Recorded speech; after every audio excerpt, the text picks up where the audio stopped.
دنیا کا ہر شخص درد کا تجربہ رکھتا ہے، مگر پھر بھی انسان دوسرے کے درد کو نہیں سمجھتا۔ دشمنوں سے زیادہ ہمارے وہ دوست خطرناک ہیں جو منافقانہ انداز میں ہمارے جذبات سے کھیلتے ہیں۔ غم نہ کرو، کھوئی ہوئی چیز ہمیشہ کسی دوسری صورت میں واپس مل جاتی ہے۔ جب کسی کو کسی سے رشتہ ختم کرنا ہو تو وہ سب سے پہلے اپنی زبان کی مٹھاس ختم کرتا ہے۔ اپنے خلاف باتیں خاموشی سے سن لو اور جواب دینے کا حق وقت کو دے دو۔ زیادہ سوچنا انسان کو ختم کر دیتا ہے، بس دعا کرو اور اللہ پر چھوڑ دو۔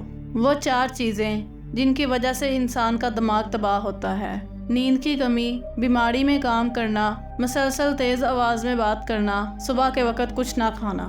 انسان کی پریشانی میں رہنے کی 4 علامات ہیں: طبیعت میں تبدیلی، یادداشت اور سوچ میں تبدیلی، جسمانی تبدیلی اور رویے میں تبدیلی۔ انسان کے رزق میں رکاوٹ 4 وجوہات کے بنا پر آتی ہیں: انتہا درجے کی سستی، محنت میں دل چرانا، اللہ سے نا امید ہونا، چھوٹا کام کرنے میں شرم محسوس کرنا۔ انسان کو 5 چیزیں برباد کر دیتی ہیں: نیند، غصہ، ڈر، سستی اور کام ٹالنے کی عادت۔ تمہاری پریشانیاں تمہاری بے ادبی اور ناشکری سے جڑی ہوئی ہیں۔